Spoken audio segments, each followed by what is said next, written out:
for joining us on this episode of Candid Conversations from Woofs to Wiggles. Today we're speaking with Michelle Stern, the owner and founder of PoochParenting.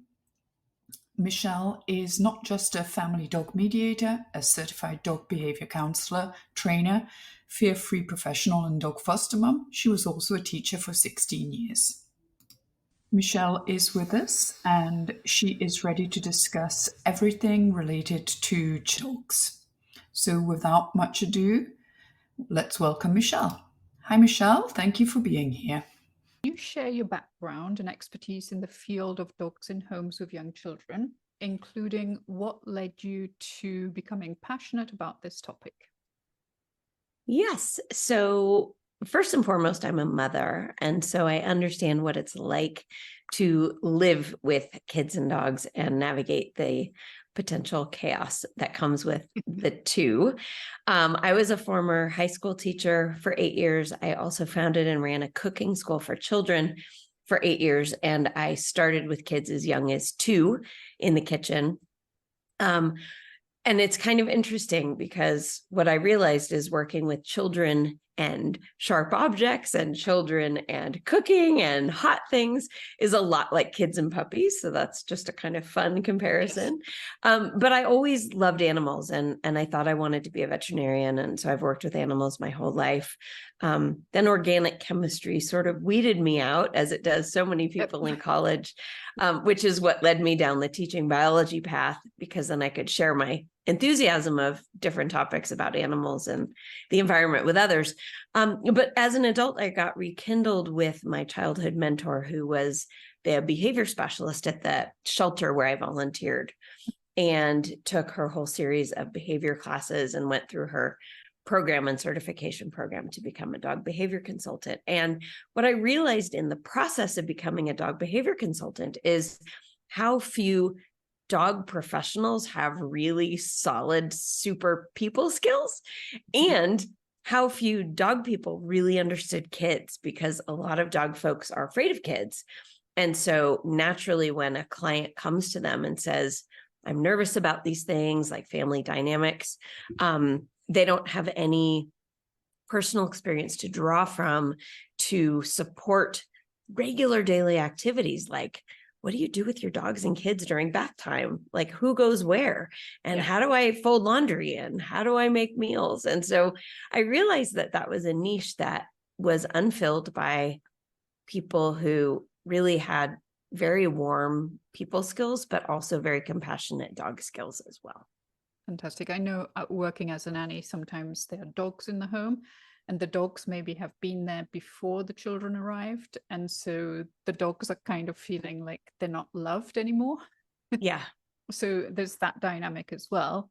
What are some considerations that parents and nannies should make when introducing a new dog into a household or a new baby into the household so that everything can remain safe and there can be a harmonious relationship? Yes. Well, I could talk about those two topics for days and days. So I'm going to have to make that simple. I think there is a different answer if you're introducing a baby to a household that already has a dog. If you're bringing home a baby to a house with a dog, that is a very different situation than bringing home a dog to a family who already has kids. And I think that the people you work with are dealing with both of those sets of circumstances. Yes. So in many cases, a family might be hiring a nanny and going through the process before the baby is born. And that's when I love to work with clients also, because I feel like we can really do so much groundwork ahead of time to make sure that we're setting everyone up for success. So if that was the case and your students and listeners are helping a family and getting to know each other before the baby even comes home, I would encourage them very much to talk to the family about all of the things that they could be doing to prepare their dog for this big transition. Not only does the dog now have to get used to the nanny who may be living with them, may not be, but in all likelihood, it's possible. That's a big transition for a dog. So you have a new human in the home, an adult, and then you end up with a baby in the home And babies have very unpredictable routines, and they cry a lot for a variety of reasons, all of which are very developmentally appropriate. And so that can be very stressful for some dogs, especially if the dog is sensitive or fearful or anxious. That happens a lot. Sometimes you have a dog that's overly confident and parents don't necessarily exercise the type of caution that they should be exercising with the dog and baby. The baby is so tender and fragile and vulnerable. And sometimes parents think, perhaps because of what they've seen on Instagram, which, by the way, most of that's very dangerous stuff, that they should just let the dog come over and sniff the baby. But I don't love the idea of the sharp end of the dog being close to the vulnerable end of the baby. I don't really advise that. So whether or not your nannies talk to these people about bringing in a resource like me, or whether nannies work with me directly so that I can really coach them, or whatever, I do want families who are bringing babies home to existing dogs to really understand there's a lot they can do to get their dog ready for this ahead of time, including buying equipment to keep everyone safe, such as baby gates and pens and things of that nature. Now, the other question you asked, which is how do you prepare the family if you're bringing home a dog to a family that already has kids? So what you might want to do, families, it's very common for a family to say, oh, we're going to get a puppy. And then, the dog and kids will grow up together and everybody's going to be best friends. And it's great. And I agree. I do think that's a wonderful premise. But I do think that a lot of families are wearing rose-colored glasses about what it's really like to live with a puppy. They introduce mayhem to a household. And I say this with absolute love because I love puppies more than most people. But they come with a ton of work. So it's almost like having an extra child or two who don't learn to speak the same language as you because, there's the whole different species thing going on. But it becomes quite difficult. So it also depends on the age that the children are when the dog is introduced. Really little kids under the age of 5 have trouble following directions. They often want to hug and squeeze and cuddle the puppy because it's so cute and it looks like they're stuffed animals. But puppies don't usually like being restrained. They don't like the lack of consent. And often to protect themselves, they bite.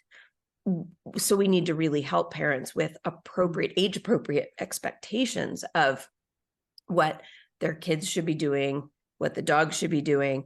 And if kids aren't capable developmentally of doing the right things, then we need to implement management, same as before with baby gates and pens and things like that, so that we prevent the kids from making very regular, normal mistakes, right? Older kids tend to be better. I tend to recommend that families don't even get a dog until the kids are older than 6, just for peace of mind purposes, and the kids are more capable of following directions. And I also just want to acknowledge the challenge that many nannies face. And I see you nannies, that a lot of responsibility is put on you. And whether or not that's appropriate or not, that's not my place to say, but I do want to just empathize with you that it's very hard for you to ensure that the kids and dog are safe unless you've been trained with some of the things that I know, how to recognize signs of stress in dogs, how to know what kids are developmentally capable of doing certain things. These are really a lot for people. There are a lot of expectations placed on caregivers to keep everyone safe without a lot of preparation, unfortunately, ahead of time, usually. Well, thank you for saying that. Now, you've brought up something, and I thought I'd just ask, is it easier to introduce a puppy to a family or an older dog? Because obviously everybody wants a puppy, but there's so many dogs in shelters that maybe are older that would love to be in a home. So is it easy? Is there an easier or harder age of animals?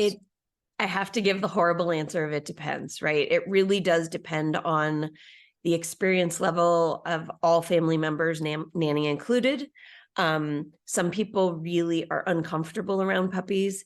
If you have grandparents in the home a lot who are fragile or who have frail skin, puppies literally tear them open not because they're mean or inappropriate. That's just puppies Mhm. bite. The way that babies teeth on things, puppies Yes. bite. That's very normal. Some adult dogs who love children, you need to choose a dog that absolutely loves the kids, maybe that goes to say hi to the kids before it goes to say hi to the adults. Mhm. That's the kind of dog you would choose to bring into a family if you were choosing an adult dog. The benefit of getting an adult dog is that you know what you're getting because they have gone past what we call social maturity. They are who they are. And so it's quite clear what you're getting. Now, I have to say, though, if the dog has been in the shelter, it's probably been under some stress, and you won't really see who the dog truly is for a few weeks. So Mhm. fostering is a great way to figure that out. And I also want to acknowledge that the types of clients that you are all working with may choose to go with a breeder because they think that's the status quo. They think that's what they need to do or whatever, because then they think they can get what they want. And in many cases, that's true. But again, which breeder they choose is very important on the result that they get. So not all breeders are created equal. I love a good breeder, nothing better than a good breeder. But unless you know what to look for, red flags, etc., there's a lot of sneaky, conniving things online that you might be getting a puppy from a puppy mill that has a great website and it looks great, but it's not. So, working with someone who can help guide where the puppy is coming from, even what type of shelter or rescue the dog is coming from, I do think makes a difference for success. Thank you. And what are some signs that a dog may not be comfortable or might be stressed around young children? And what steps can parents and nannies take to address those concerns and that anxiety that the That's dog... a great question. And I'm going to show you this book because this is one of my favorite books of all time. It's called Doggy Language. Okay. And I keep it here on my desk because I show it to so many of my clients. This book is a cartoon book, which makes it relatable to people of all ages, but it demonstrates the different types of body signals that dogs give when they're happy, when they're sad, when they're stressed, when they're scared, when they're feeling aggressive, when they're defensive. And so, for example, I'm going to just open it to a random page. Now, a lot of people mistakenly believe that a dog who's wagging his tail is happy, period, end of story. But as you would guess, it's much more subtle than that. And there's different types of wags. So unless you really become familiar with how to interpret dog body language, you may interpret arousal or stress as happiness, in which case you wouldn't intervene or help the dog. If the child was playing with a noisy toy that was causing stress, you wouldn't step in and say, hey, let's play with the toy over here instead, right? So intervening is really good. But here is an example of the dog. These are different tail wags and they mean different things. And this book really clearly discusses that. And this is a really fun book. I encourage families to keep it at the dinner table and to pass it around and talk about it. But there are a few common signals that I think are misunderstood. And I'm going to just list maybe 4 of them that I think are really important to understand. Number 1 is if a dog looks away, it's uncomfortable with something that's going on over here. If it looks away, it's trying to say, I don't want to be a part of that. Okay. Sometimes you see the whites around their eyes. That's called whale eye. It's a sign of stress. So that's something, if you notice the dog's eyes go wide, you need to step in. Generally, I don't move the dog away. Generally, I move the child away because it's usually, let's be honest, it's usually the kid doing something that's making the dog uncomfortable. Sometimes if the dog yawns or if they flick their tongue like this when they haven't been drinking or eating, it's these tongue flicks. Those are also signs of stress or worry. And those things can often happen if a child is running too close, if the child is carrying a noisy toy that the dog is unfamiliar with, you may see them look away, you may see them yawn. If you notice those things, which you should begin to over time, then you can step in and say, oh, kiddo, let's go over here and we'll play with our toy over here. Or, oh, let me get the dog outside so they can get some space, or whatever it is that you choose to do. But we need to help those dogs because we call those whispers. So in the dog language world, those are whispers. The dog is asking for some support And if we don't address the whispers, then the dog escalates. That often becomes a growl, which we never want to punish a growl, because a dog growling is a good thing. They're telling us they need help. And if we ignore the growl, then they will bite.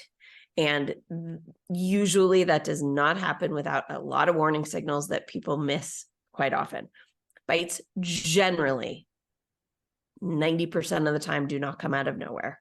The dog might be in pain. The dog might be stressed. The dog might be sick.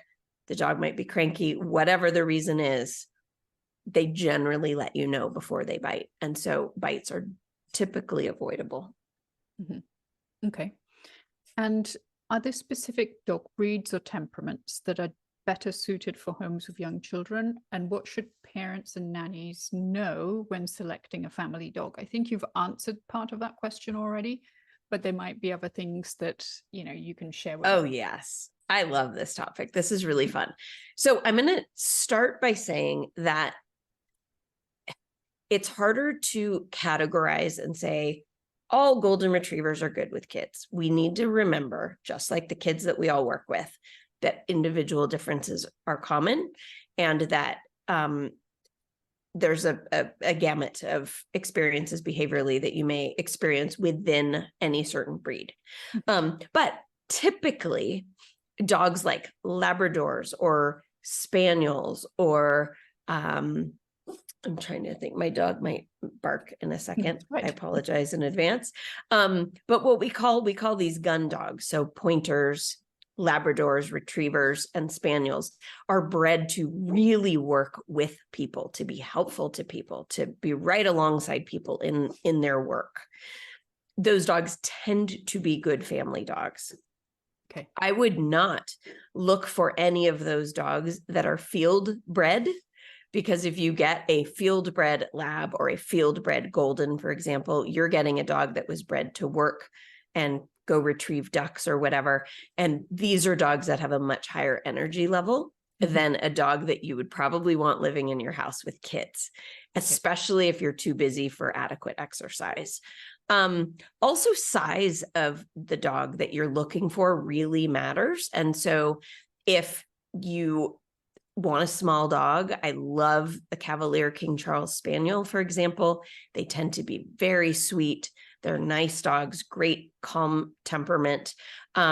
They can have a little bit of separation anxiety because they were bred to be companion dogs. That's Pippin. Oh, that's my little guy. He's a border terrier.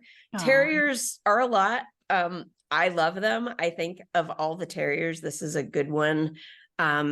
Less nuclear reactor level of energy. I would not recommend something like a Jack Russell Terrier at all for a family with kids. They're just I used to have a Jack Russell. They're a lot.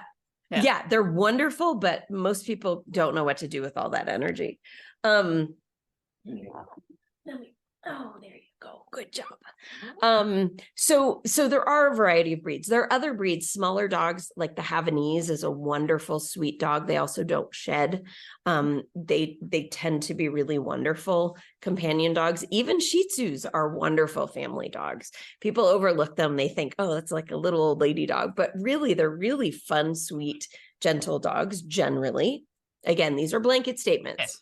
I did have a client who had an aggressive golden retriever puppy, and I think the dog was wired wrong. There was something going on, but the dog was abnormally aggressive, and it was really sad because they thought they had done the right research and got a breed that they thought was supposed to be with kids. But that's another great example of why you really want to vet breeders. I mean, accidents can happen even with the best breeders, but that breeder will take the dog back and will give you another dog.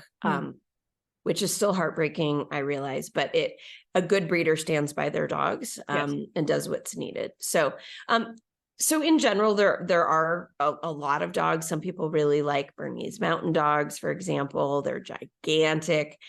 Be prepared for drool and a lot of shedding. So there are lots of different kinds of dogs, but again, I think you need to be really specific, and there's some quizzes online and some additional resources that I can share with you to help you kind of pick the category of dog that you're looking for. And once you narrow that down, because some dogs are going to take more time and energy than others. Some dogs are going to require a lot more grooming, professional grooming than others. Every 4 to 6 weeks, for example, you have to take them to the groomers. And Yes.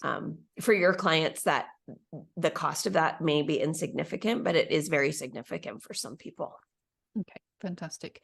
And should they, hopefully never, but in a dog-related incident or injury that involves a child, what immediate actions should parents and nannies take or be aware of?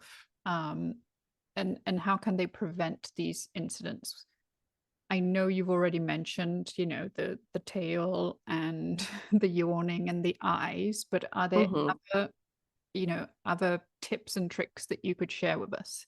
Yeah, so I think it's going to depend on your dog. So if you have a dog before you have children and your dog has a history of biting people, then you need to go in with your eyes wide open that is a possibility that could happen again. And you need to decide, do I want to have children while this dog still is alive, or should this dog go live somewhere else if you find yourself expecting? So sometimes hard decisions have to be made.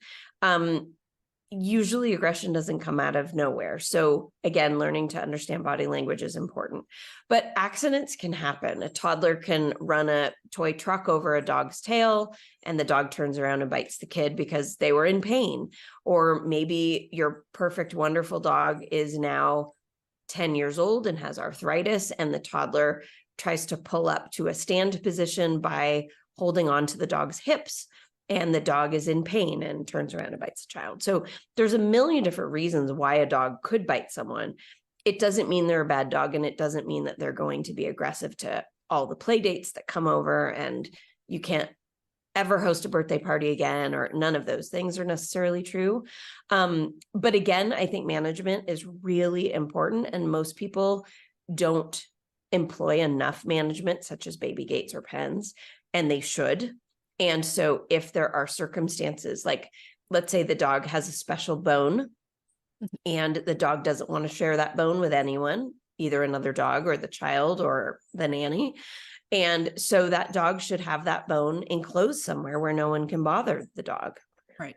Because there should be no reason anyone should be taking things away from the dog in those circumstances, because that could result in a bite. So I know that a common objection to using pens and baby gates in beautifully designed high-end homes, there are objections such as, it doesn't go with my decor, or I don't like how it looks, or whatever. And that's very common. And I don't want to dismiss that, because it's a valid concern if you have a beautiful home. But I think there are ways to do things where you prevent access from the kids to the dog and vice versa that have to happen sometimes. Yeah. And maybe you end up with something that's retractable, so you don't see it all the time and it rolls away into almost nothing. But I do think that we have to help parents who care deeply about how their house looks understand the stakes if they don't employ strategies like that, and remind them that this is temporary, that this is just for a few years until we all learn how to be polite and respectful around each other. And then you don't have to use those anymore. But you also have to remember that maybe you're going to host a child at your house who's afraid of dogs. Yes. Or you're going to have a birthday party and the kids are going to be running around crazy, running and playing and screaming. And for some dogs, that's a really tough environment. And for some dogs, excuse me, my watch talked. For some dogs, daycare is not an option. They're maybe too fearful, or they're aggressive with other dogs. So you can't just ship your dog off when you bring kids in.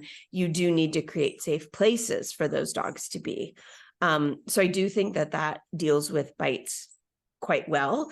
In the immediate situation, separation right away, make sure there's no more contact, deal with the wounds that are happening. In some cases, bites are quite superficial. There's like a scrape where a tooth scrapes the skin.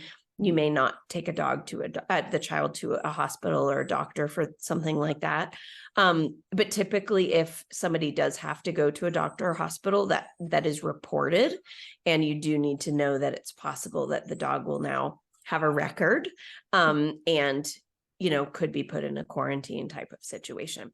And also the other thing to think about, and I have to say this, is with the clientele that you work with, there could be some litigious situations, because that could be how they choose to deal with things. And so you need to be really careful at making sure they understand the liability. If they know their dog has bitten a child in the past and they still have other kids over to the house without employing a lot of management strategies, they're opening themselves up to getting sued or potentially losing their homeowner's insurance, etc.